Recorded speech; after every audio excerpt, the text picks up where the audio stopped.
Couple quick reminders before we jump in. I did in the email reminder that I sent earlier today. I also sent some information about the summer meeting.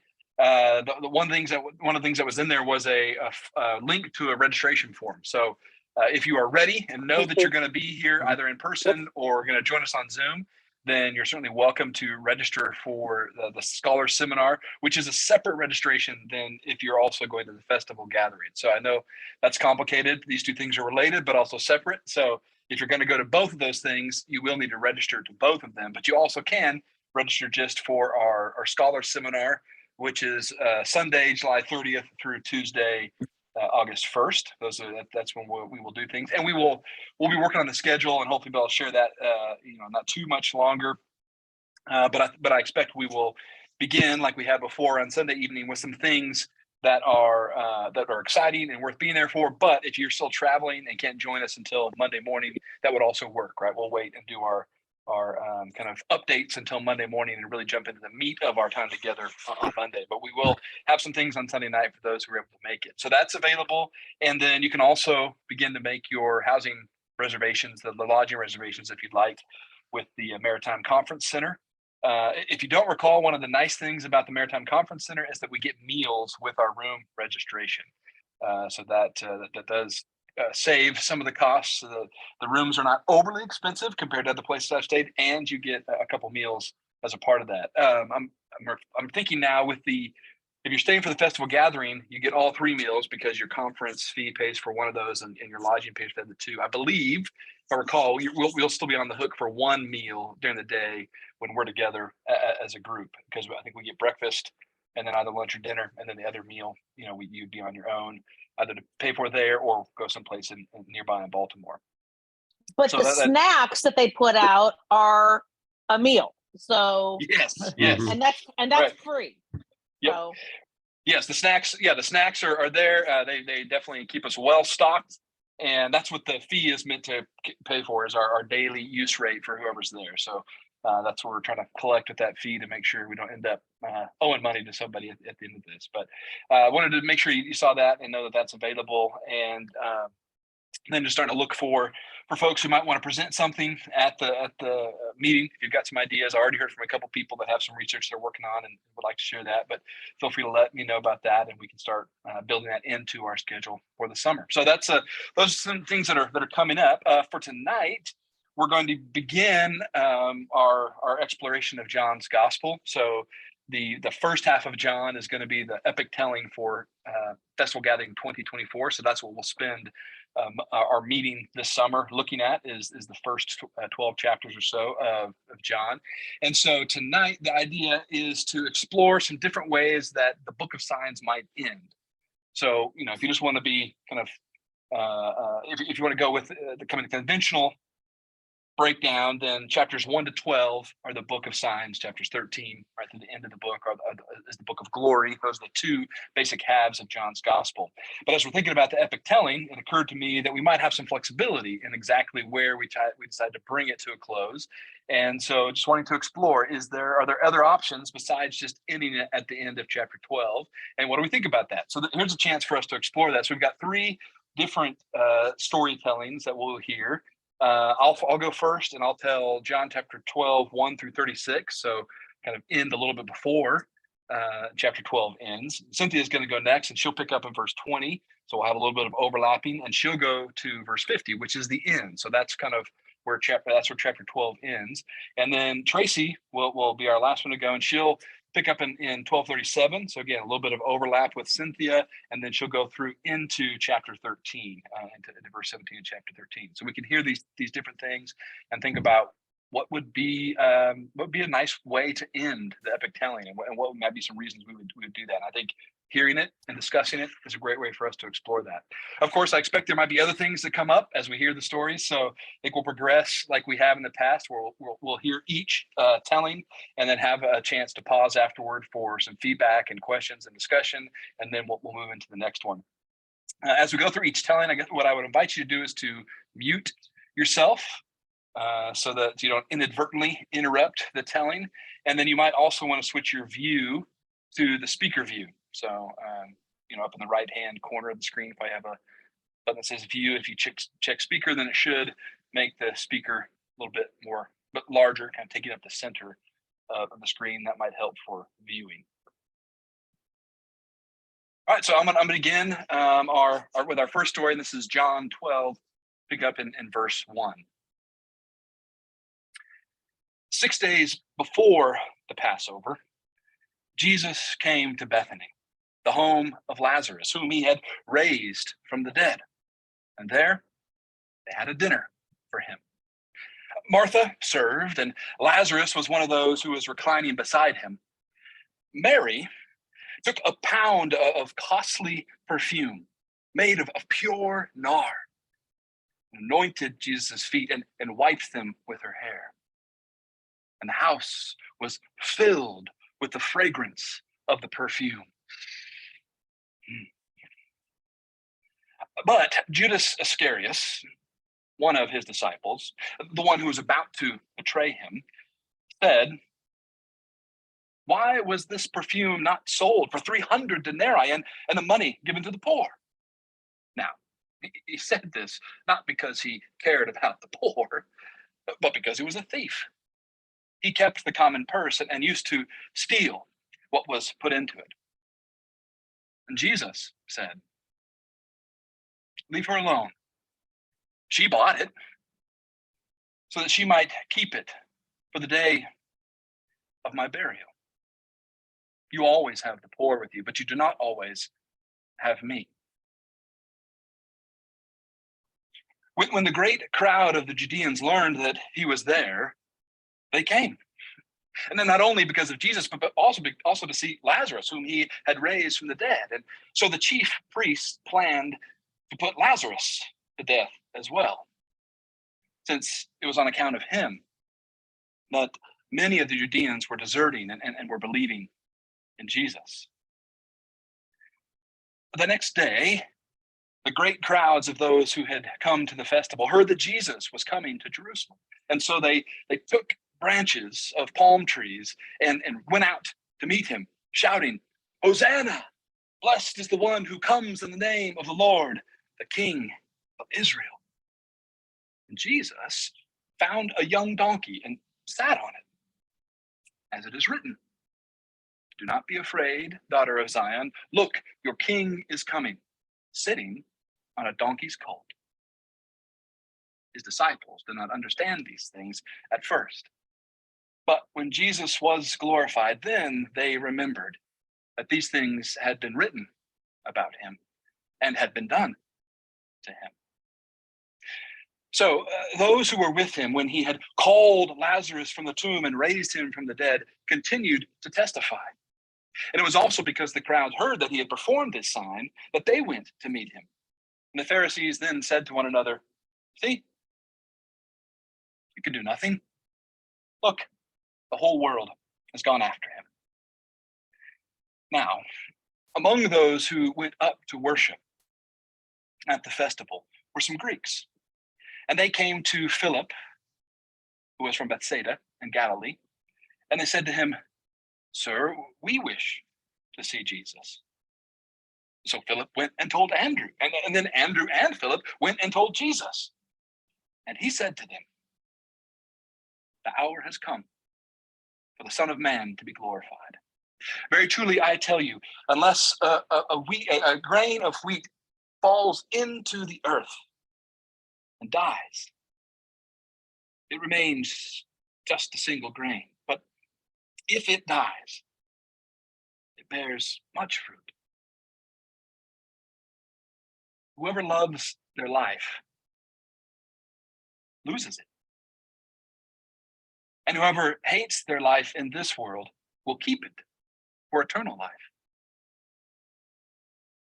Whoever serves me must follow me.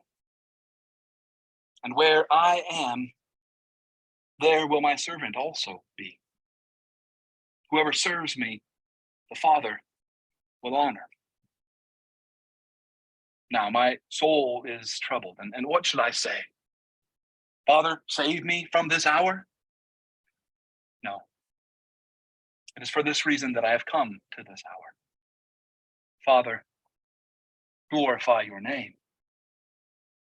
And then a voice came from heaven.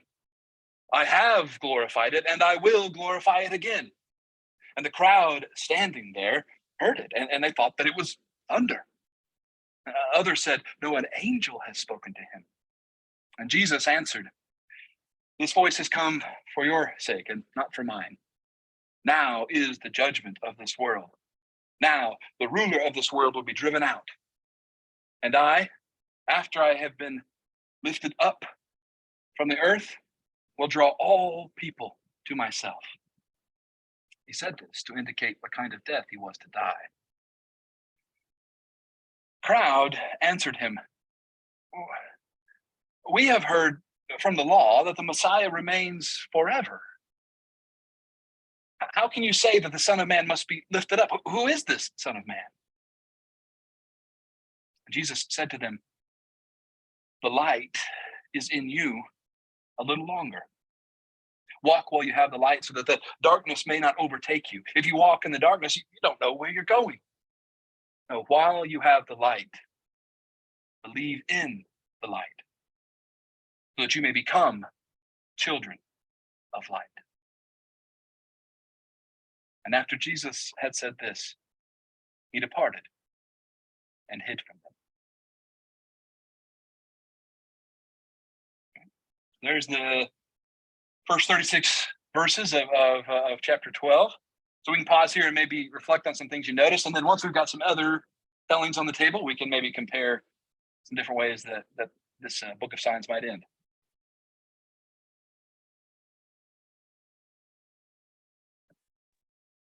I like the way you use the burying of the seed image when you talked about them following him. I thought that was really an interesting way to make apparent what's going on in that particular portion, that they're being called to death just as he was.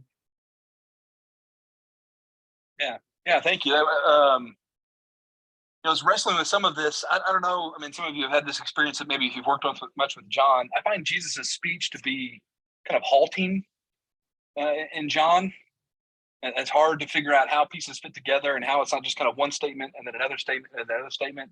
And so that was, at least in one place, a spot where I was trying to show more of what I saw as the arc of kind of the logic of what he was saying, rather than just a series of discrete statements. But yeah, I have a hard time finding Jesus' voice in John, I think. It's always hard for me in this passage, like so many of them with Jesus in conversation. It seems like he has Asperger's, like he's not quite responding to what's going on, or he's responding at such a different level. He's ahead of them, or he's outside the frame somehow. I say that in all love because I'm married to someone with Asperger's, and that's what it feels like sometimes. Yeah, I always think of this movie about Abraham Lincoln. I can't remember. I think it was 13th Amendment or something, but Lincoln was like that, at least in the movie. People would ask him questions and he'd tell a story. And there's one scene, he's with all of his advisors, and they ask him some question, and he starts telling this story, and one of his advisors, oh no, not another story. So I kind of, whenever Jesus is doing this, kind of thing, I think of that movie. Yeah, I told John 11, I guess it was just a week ago, really. And it's interesting to me because that story right at the beginning, it references this one, or the anointing, which actually happens after the Lazarus story. So it's interesting to me how the communal memory is kind of at work there, because if you were just hearing the stories, like this, you wouldn't have gotten that reference to the anointing before it happened. Yeah, I mean, so this story is definitely linking back to chapter 11. One of the repeated phrases is Lazarus, whom he raised from the dead. I mean, you get that at least 3 different times. But yeah, so say some more. What happens in chapter 11? Well, it's right at the beginning. It says, it's talking about, a certain man was ill. Lazarus of Bethany, the village of Mary and Martha. Mary was the one who anointed the Lord with perfume and wiped his feet with her hair. So to explain who Mary, to remind us who Mary is, we get told what she did, which we haven't really heard about yet, if you're going chronologically, through the Gospel of John. So yeah, that is interesting. Yeah. Now, one other thing I wanted to ask about, because I really am not that familiar with this, like the latter part of what you told. Jesus says, it's like a rhetorical question. Should I not accept what God has asked me to do, or something like that? It almost sounds like John is addressing, is it Mark? Yeah. Where, is that? Yeah, I'd be curious what others think. But to me, in the kind of the debate about whether or not John knows the Synoptic Gospels, right? Is John kind of written out here completely separate, or is John conversant with the Synoptic Gospels? I think that line is, to me, one of the clearest clues that he knows the Synoptic Gospels, and is in this point maybe intentionally interacting with them. Because I think the way he sets it up is, what should I say? Yeah. Father, save me from this hour. Well, that's exactly what Jesus says, right? In the Garden of Gethsemane. And so that whole scene is shifted. We're here. No, of course I would never say that. Yeah. Right? John Jesus, I would never say something like that. Instead, I'll say, Father, glorify your name. This is why I'm here. Yeah. Right. Yeah. Thank you. Which is interesting. Like if I watch Jesus films with my students, if the Garden of Gethsemane scene is too raw and that Jesus really is agonizing over what's about to happen, they sometimes resist it because they want to say, the students that are coming to my university want to say, well, he knows what's about to happen. Well, he's not actually trying to resist what God is doing, is he? They find, so I think they find the synoptic depictions of the Garden of Gethsemane to be very unsettling, and I think they prefer the Johannine Jesus, who kind of is resolutely facing, in some ways even embracing what's about to happen as the reason he came, right? The glorification of God. So I think that's a fascinating aspect of John's depiction of Jesus, to me anyway. So, I see Mark's got his hand up. Yeah, I'm fascinated by the ending here. We're sort of asking about that, and to leave it with, and he went and hid himself. That's kind of a nice cliffhanger ending. So that was effective that way. I found that interesting. It would be interesting to see how others react to that. It's like, well, and then what? But so that was a interesting way there, I found. Yeah, and I think you could. I'd also practice it with ending it just with Jesus's dialogue. Right, so kind of leave off that if you don't want as much of a cliffhanger, and in that way, it kind of resonates nicely with how John ends with this call to belief. Right, so if you actually get to the end of John, that is, you get repeated this idea that blessed are those who believe, right, and then because of that belief have eternal life, and that's how this part ends. If we end with the saying of Jesus, right, while you have the light, believe in the light, and you will become children of light. And so that might be a nice ending just because of the way it mirrors or kind of anticipates how the gospel ends in both of its endings, right? And chapter 20 and 21. Yeah. Richard? I think you're muted still, Richard. There, that should do it. I clicked the wrong place. The matter of Jesus' disjointed dialogue is really interesting to me.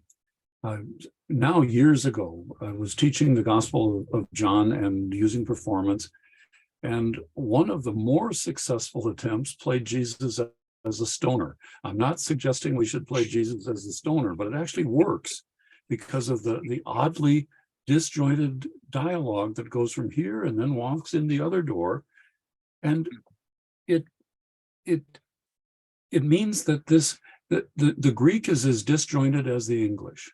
And it means that somehow or other, the disjoint is essential to the character of Jesus in the story. It may be, as suggested by some people, partly the impact of his heavenly status and his earthly life. And it may be simply intended to emphasize that. But that's a challenge for performing. And I don't know how to solve it. I have decided not to teach the Gospel of John to undergrads, if only because the stoner Jesus is too close to the surface. I'm you and me. And pretty soon you got Goo Goo Gajoob and I'm the walrus. but the disjoint is essential to the character, I think. I just got to And- pop and- in. One of my Greek teachers used to say that very thing, Richard, that the Greek, it was like Jesus was high. Well, and there's so many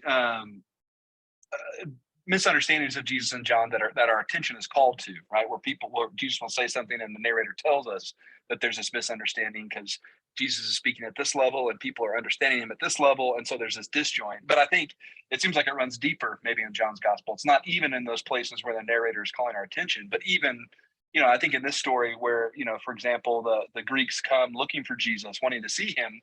And when Jesus hears, his response is, the hour has come for the Son of Man to be glorified. And so that doesn't feel like an obvious answer. And yet the disjointedness of that response then triggers the reader to ask, wait, how, in what way is that a logical or right response to them wanting to come and see Jesus? And so I wonder if those areas where it feels disjointed aren't kind of the narrator, the storyteller inviting reflection, like those other misunderstandings are meant to invite reflection. And maybe we've been trained by those misunderstandings, right, and seeing them overtly called out, so that when that happens to us, we find ourselves misunderstanding, like we resist or we push deeper, right, what we wish Nicodemus would have done, for example, or other characters who misunderstand. Yeah, Sarah, what are you thinking? This It's making story, me sorry. It's making me think about if we could play it as a performance poet. Does performance poetry bring something to the disjointedness and the alternative way of using language and whatnot? So I don't know, maybe that's planted a seed for the poet over here to have a play. Yeah. That's who we need to have as our storytelling resident, somebody, right, who's a poet, right, that can help us with this. Tom, what were you going to say? the Greeks coming to Jesus is a particularly important development in the strange character of John in comparison to the synoptics. In the synoptics, the Gentiles are present and are a major theme. In John, there are no Gentiles. And the first time that there are these Greeks who come to him, and he doesn't talk to them. So that the one possibility in the whole gospel of his talking with Gentiles, or healing, or conversing, providing food, not in John. So it is, I think, because John is addressed to the community of Israel and to the community of Judeans in the late first century, and is involved in the conflict about whether the Gentiles are to be included, and that the answer basically is no. But it's a very striking place in the whole gospel. And his response to their coming and asking to see him is basically no. Now the hour has come. Yeah, or their coming marks a momentous shift, right? Because if the hour is coming, and as soon as Greeks come to see Jesus, now the hour is here, right? Then that's marking an important shift that maybe our attention's being called to. Yeah. All right. Well, I want to move forward into the next story, so we've got time to discuss that one as well. So I'm going to turn things over to Cynthia to tell us another possible ending for the Book of Signs. Among those who went up to the festival to worship were some Greeks, and they came to Philip, who was from Bethsaida in Galilee, and said, "Sir, we wish to see Jesus." And Philip went and told Andrew, and then Andrew and Philip went and told Jesus. And Jesus said, "Behold, the hour has come for the Son of Man to be glorified. Very truly, I tell you, unless a grain of wheat falls into the earth and dies, it remains a single grain. But if it dies, it bears much fruit. Those who love their life will lose it. Those who hate their life in this world will keep it for eternal life. Whoever serves me must follow me, and wherever I am, there will my servant be. And whoever serves me, the Father will honor."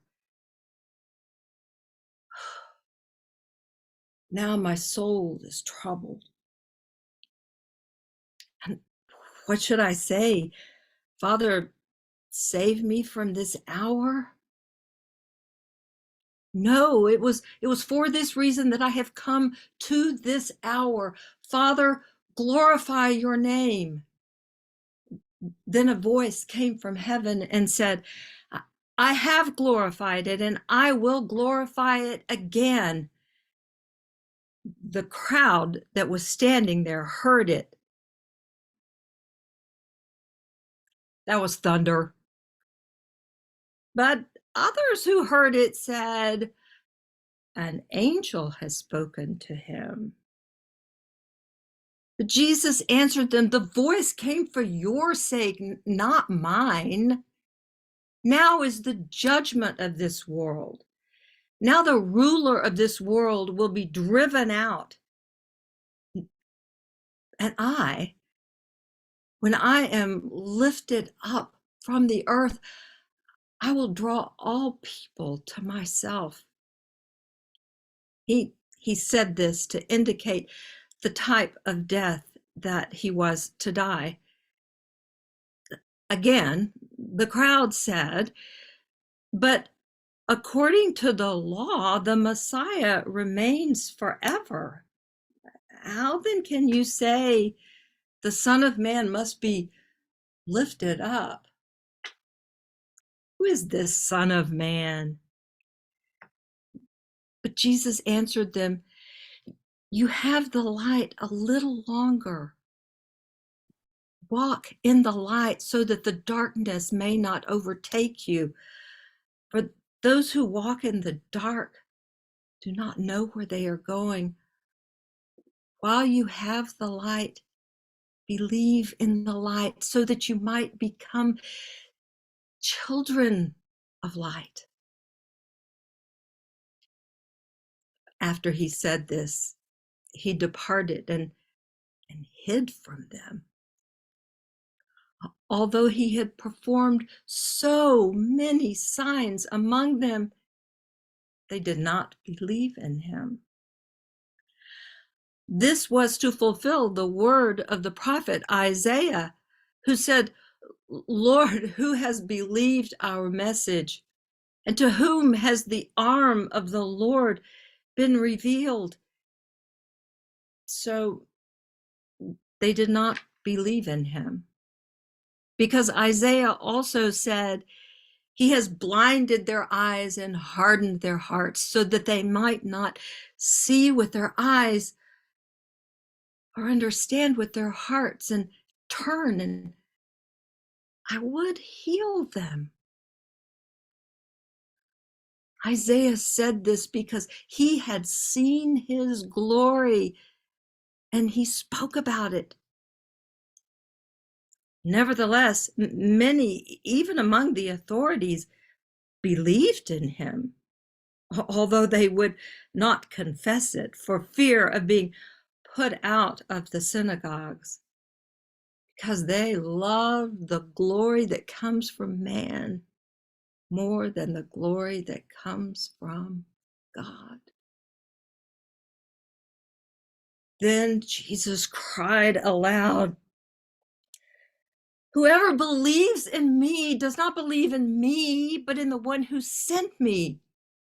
Whoever sees me has seen the one who sent me. I came as light for the world, so that everyone who believes in me should not remain in the darkness. I do not judge anyone who hears my words and does not accept them, because I didn't come to judge the world. I came to save the world. The one who rejects me and does not receive my word already has a judge. On the last day, the words that I have spoken will serve as judge, because I have not spoken on my own, but my Father who sent me has given me a commandment about what to say and about what to speak. And I know that his commandment is eternal life. What I speak, therefore, I speak just as the Lord has told me.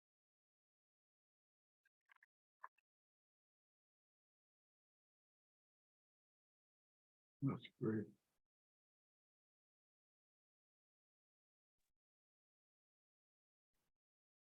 Thank you, Cynthia. What kind of response do you all have?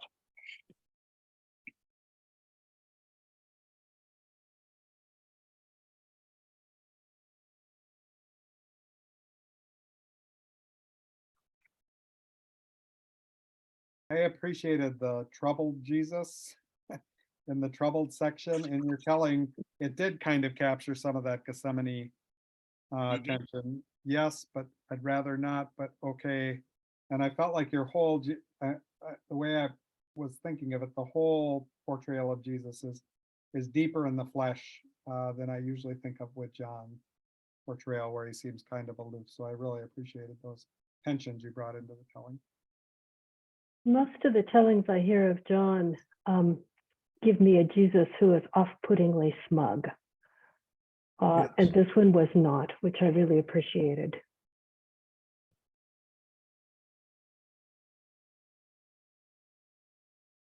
I'm thinking about the ending point again here. It was interesting. So I heard, when he hid himself here, the cliffhanger, as we were talking about it ending.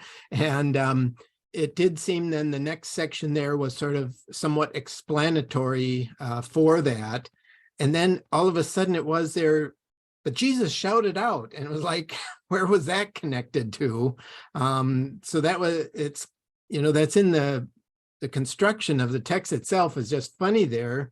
And I'm looking, that's 1250 where you ended there. He goes into the washing the disciples' feet next. So that's a clear break right there after 1250.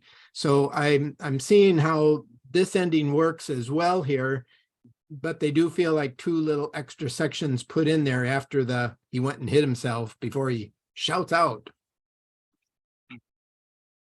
Well, and I personally found it confusing in internalizing the story, that the first half of it is all about no matter what he did, nobody believed in him. And even Isaiah prophesied nobody would believe in him. And then the very next section after that says, nevertheless, many, even among the authorities, believed in him. So I feel as though pieces have been pulled that are similar and put together.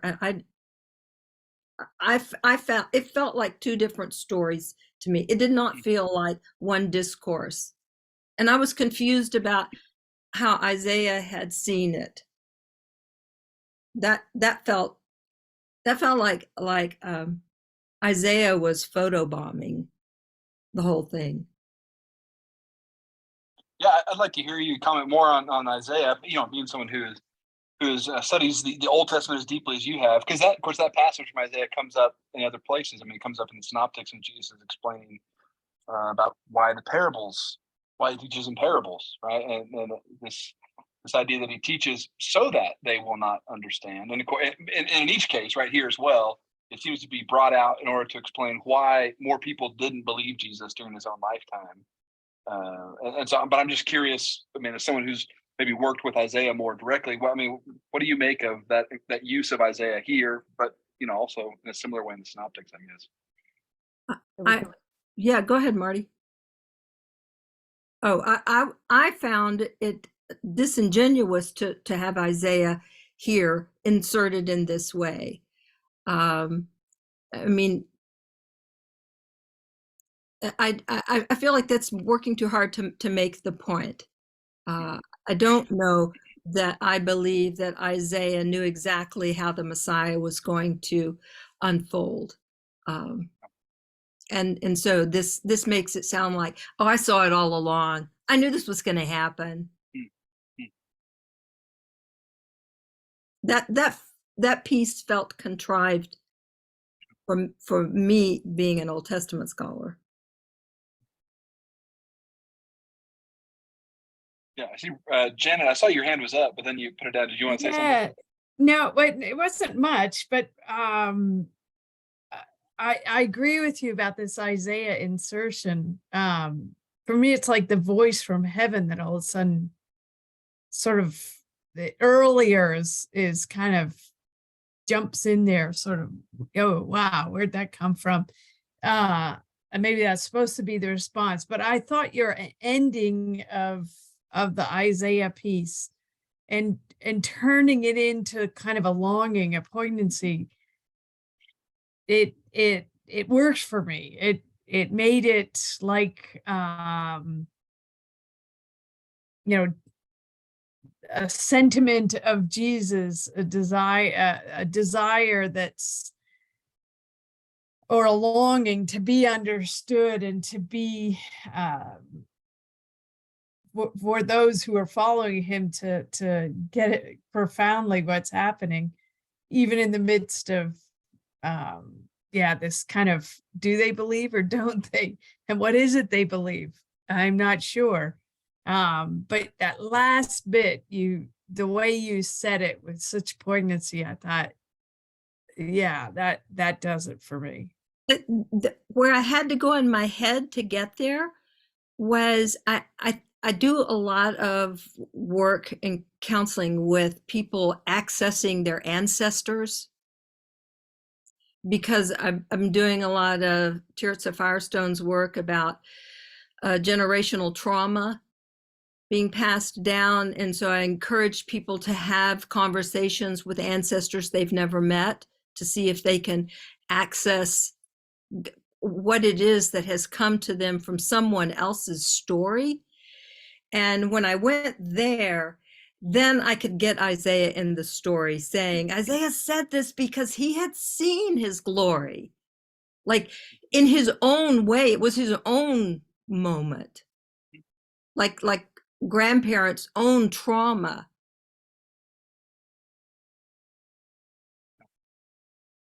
Yeah, Richard.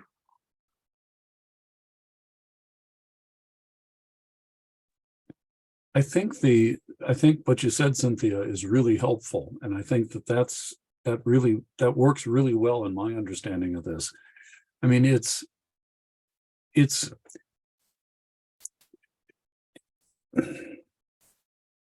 when asked what to do faithfully in the face of new events and ruptures, Rabbi Ben Bagbag says you take Torah and you turn it because everything's in it. And what that means is when they were stuck with a murdered Messiah and with people that rejected Jesus, because how dare you waste the hope of the whole people on a murdered man? What they did was turn Torah and the prophets and turned it until they found the Isaiah passages. And then they said, you see, Isaiah saw that, but I mean, it's artificial, deeply so. But the link to ancestor stories seems to me to be exactly what's going on. The notion is our ancestors saw all of this. We just haven't figured out what they knew yet. And for that reason, I like it, but it's deeply artificial. I agree.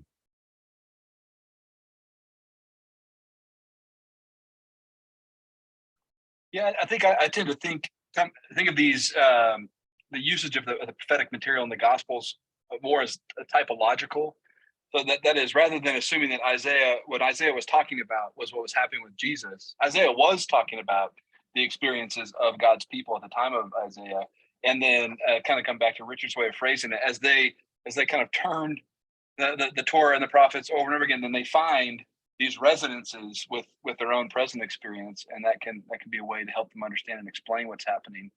Not to say that's what Isaiah was talking about, but like, we have God working in these ways with his people. We should not be surprised to see the same God doing similar things in our own time. Sarah, what do you want to add? Slightly moving away from that, but staying with it, sort of. Looking at that bit with the Isaiah passage, I mean, it occurs to me that 1243 could be an interesting place to end the book of signs, with that, for they loved human glory more than the glory that comes from God. That poses a question to the audience: what do you love more, doesn't it? Mm-hmm. And that, anyway. I think the identification of the dynamics of audience address in John are pivotal to this passage. The first section of audience address is chapters 1 through 4, and addresses the audience as a kind of ecumenical Israel, followers of John the Baptist, Pharisees, Samaritans.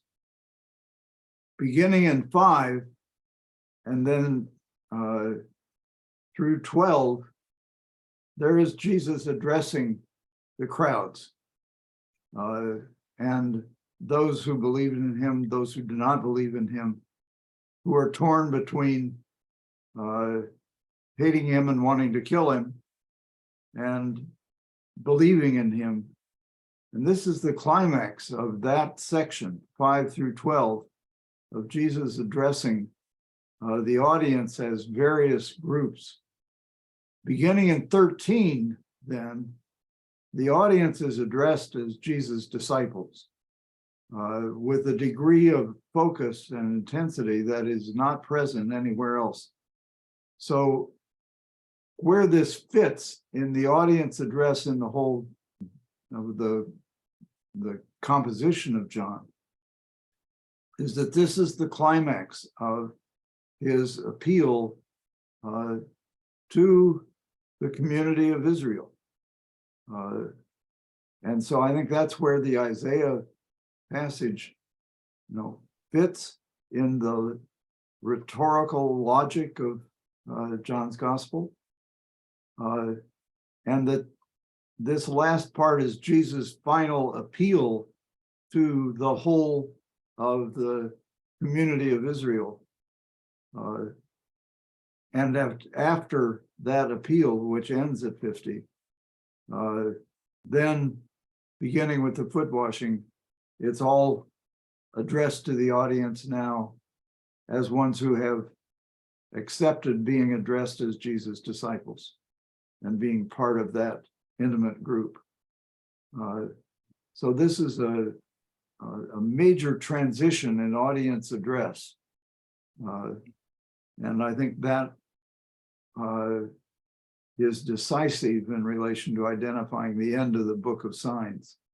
It's also the end of the address of the audience as the various groups within the community of Israel who are torn between believing in him and wanting to kill him, not believing in him. Phil, you want to chime in? Mine is just a quick note. We should get these recordings on the Lectionary Project website because they're excellent tellings, and we should make sure we pop either somebody, I don't know, Cliff, are you going to put it on YouTube or something, or?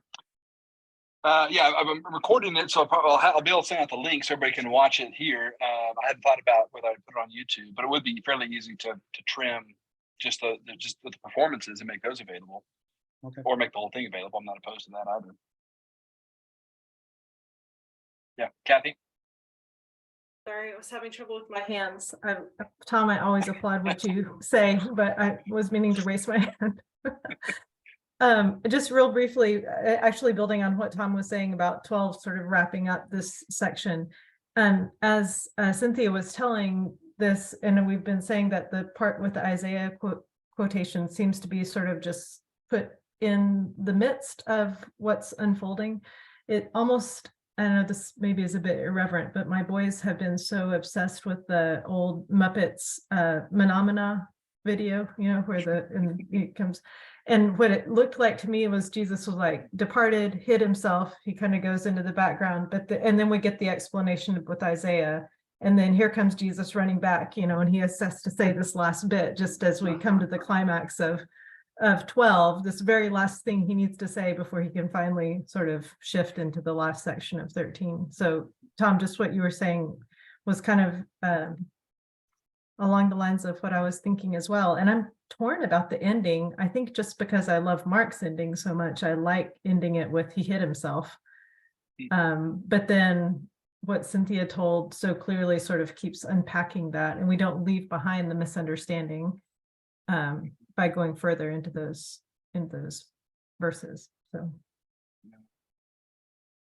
Yeah, in some ways, then that also is reminiscent of how John ends with kind of an ending, and then we come back for another scene. I mean, it ends perfectly at the end of chapter 20, and then like all of a sudden there's another scene.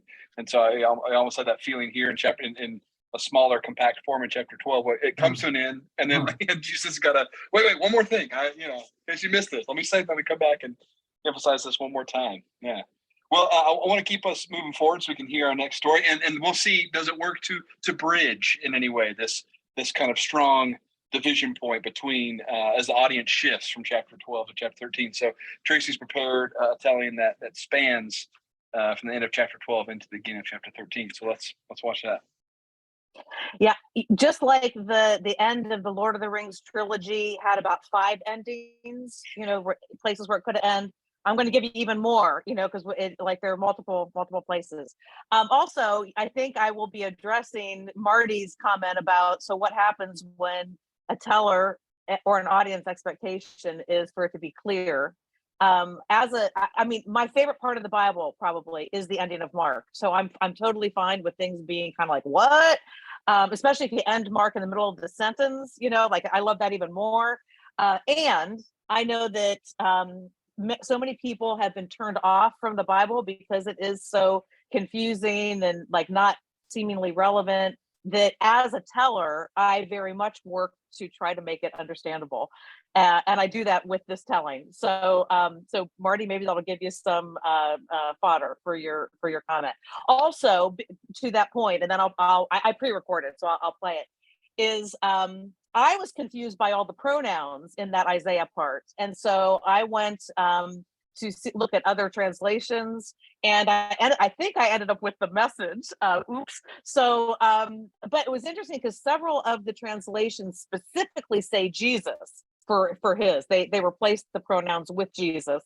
I really didn't feel comfortable with that. So at least in the Message, the fact that it's just Messiah leaves it open to whoever the Messiah might happen to be. If you believe the Messiah has already come, or maybe the Messiah hasn't come yet, there's still that ambiguity. So anyway, I threw a couple of other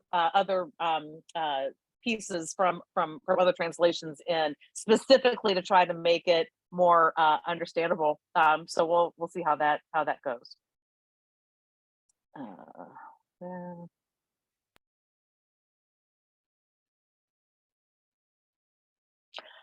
Although Jesus had performed so many signs in their presence, they did not believe in him.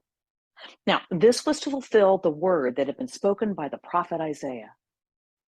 Lord, who has believed our message, and to whom has the arm of the Lord been revealed? So they couldn't believe.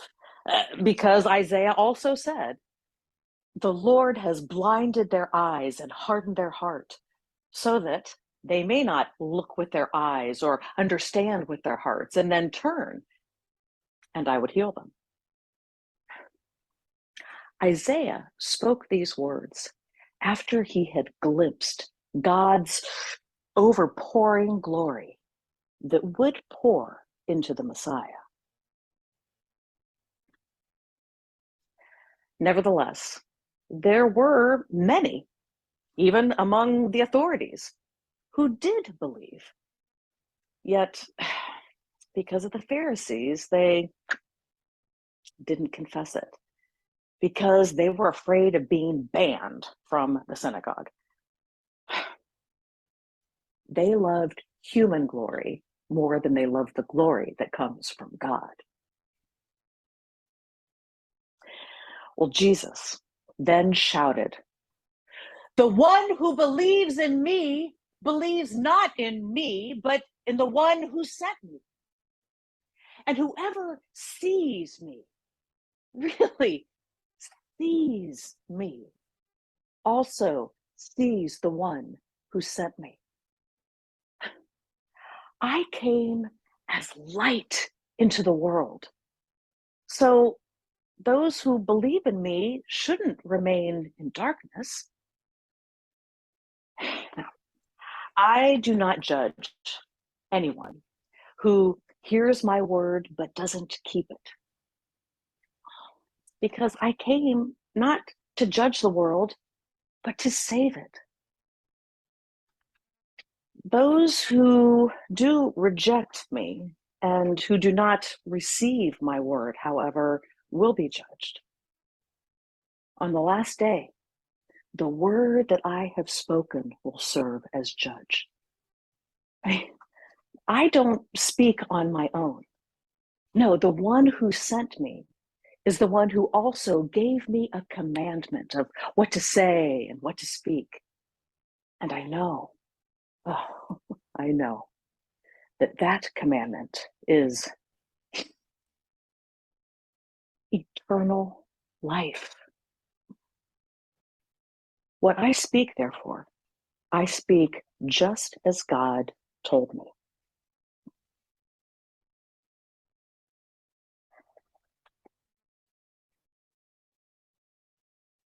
Now, before the feast of the Passover, Jesus, well, he knew that his hour had come to depart from this world and return to God. And loving those in the world, he loved them to the end. Now, the devil had already decided that Judas, son of Simon Iscariot, would betray him. During the supper, Jesus, knowing that all things had been given into his hands, and knowing that he had come from God and was returning to God, got up from the supper. He removed his outer robe, tied a towel around himself, and poured water into a basin. And then he began to wash the disciples' feet and to dry them with the towel that was wrapped around him. He came to Simon Peter, who said to him, "Lord, are you planning to wash my feet?" And Jesus said to him,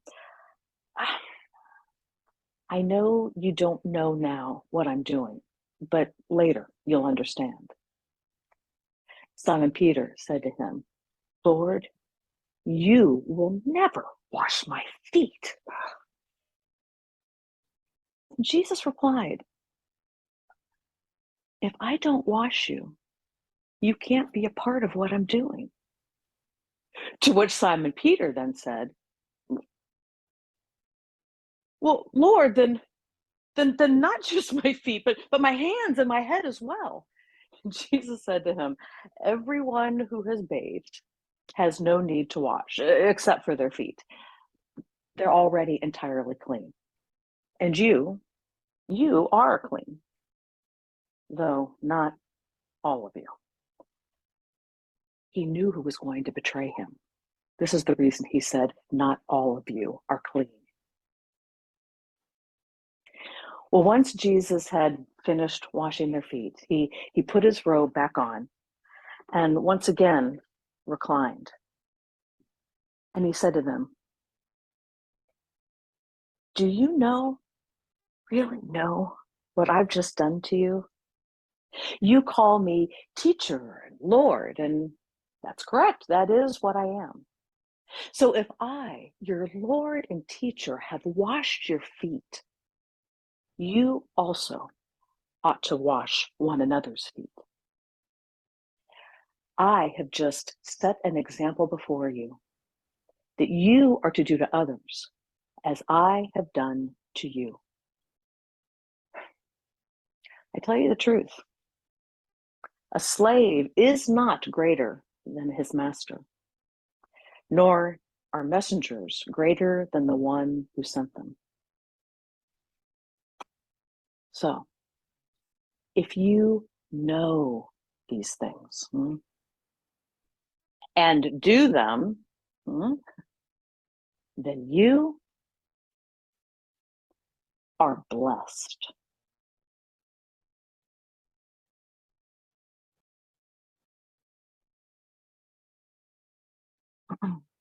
Oh, nope, stop. Nope.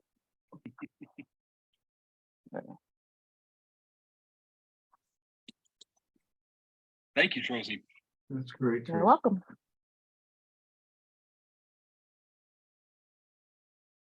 All right, what did that make you think about? What kind of responses do you have for Tracy?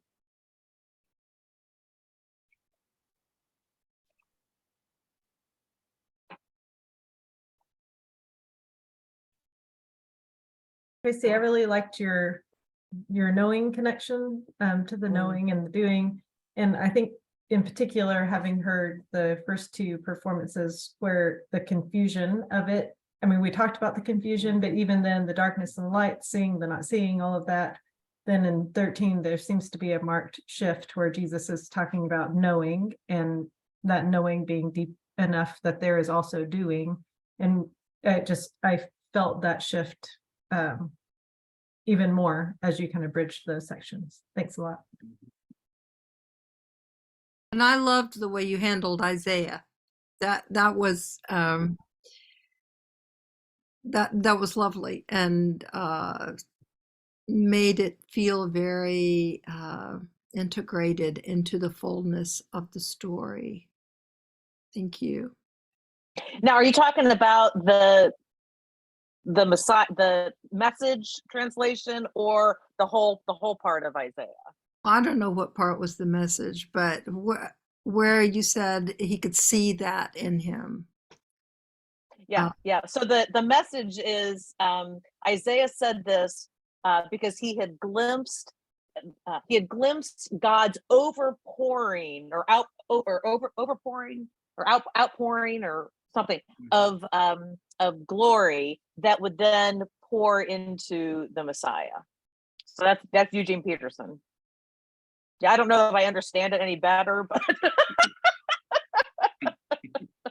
but at least there weren't all the confusing pronouns. So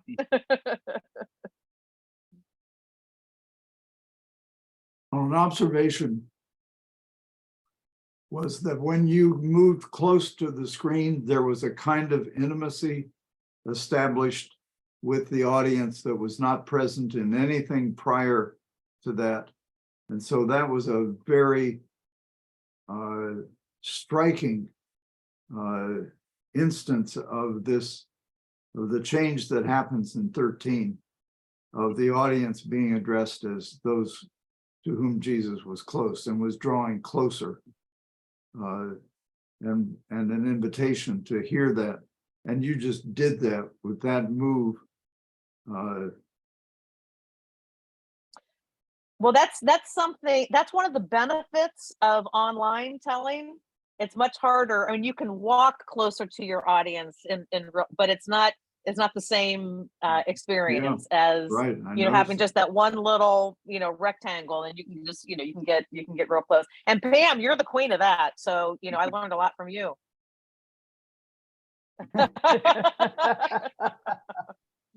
Yeah, Ken, what do you want to say? Yeah, everything that was just said for sure. I ditto. And I'm also thinking that hearing and watching your telling of it, Tracy, and imagining, one of our tasks at hand is to come up with a suggestion of where to end it for the epic telling. I think you've convinced me that this would be good, because I think in terms of the epic, it would be in some ways more accessible and more satisfying for the audience to have than to end with, a scene like this, instead of Jesus doing his various things he was saying prior at the end of chapter 12, to then move into this actual scene, I think would be a more satisfying experience for the audience in terms of an ending for the epic. And you're embodying that really made me form that opinion.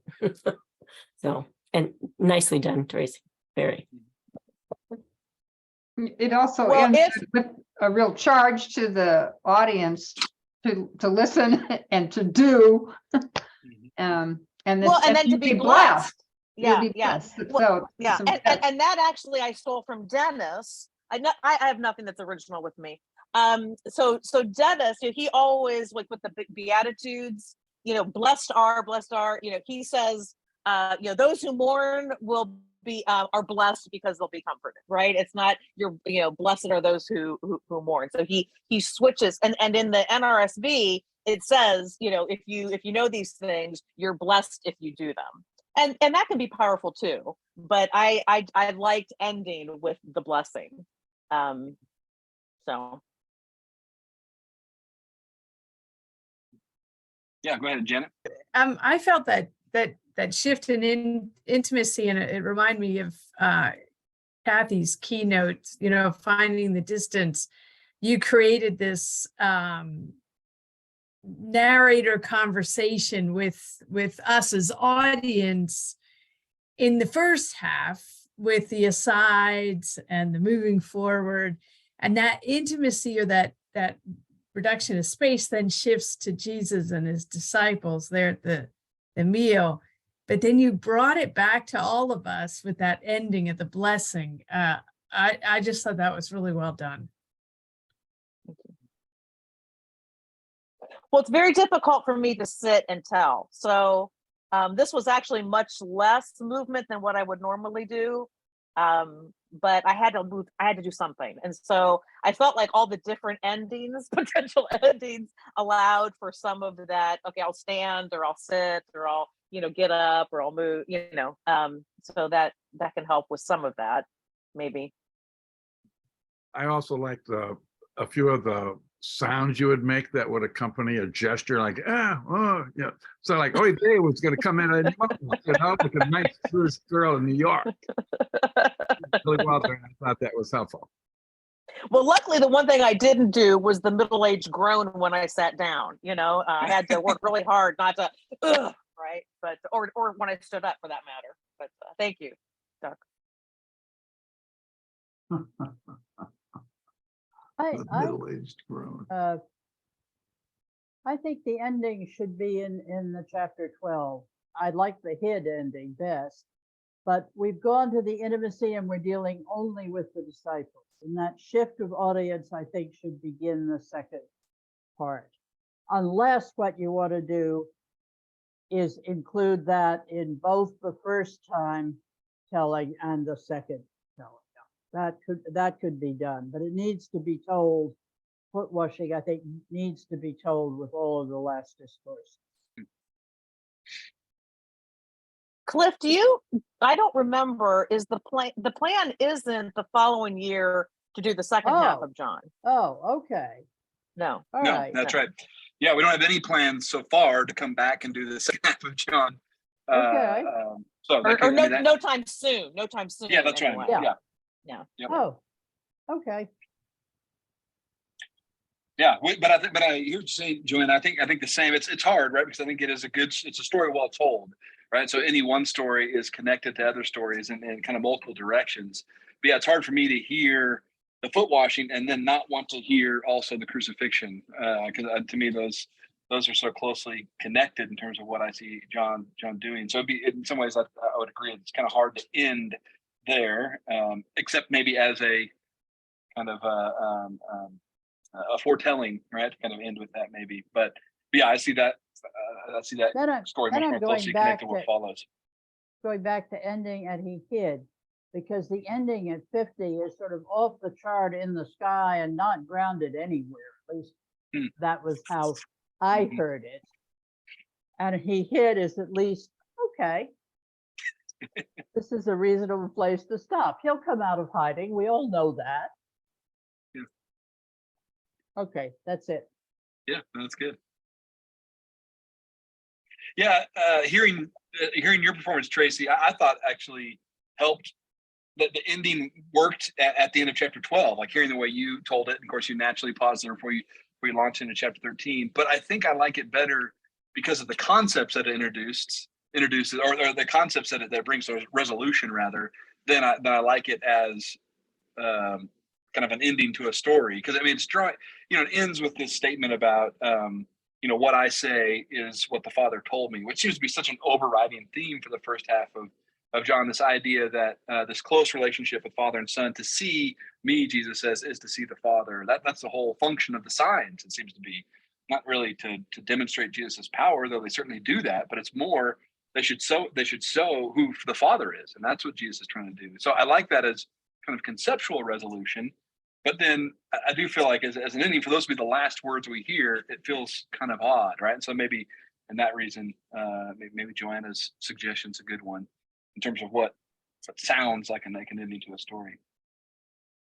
Well, I do like kind of like the end of Mark, that Jesus hiding. The problem, I don't know if it's a problem or not, but the very next sentence in verse 37, we're still talking about signs.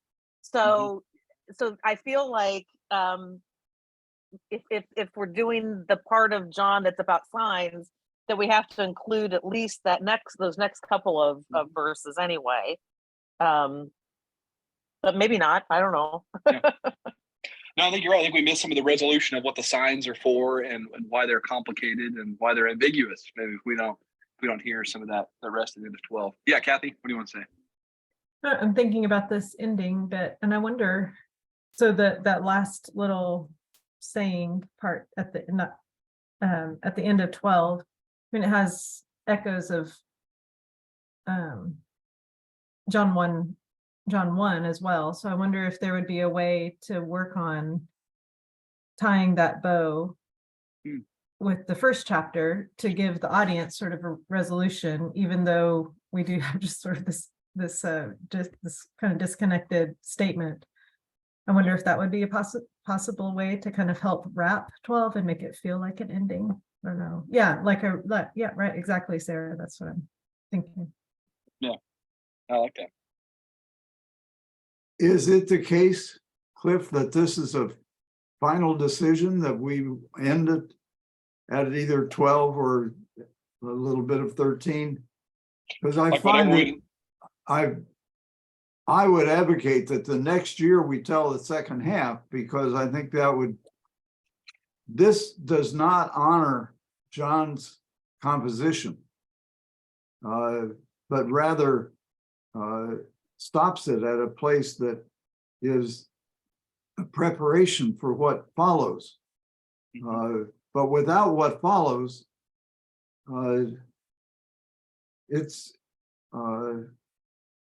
there are several things that are incomplete. The characterization of Jesus is not finished at 12.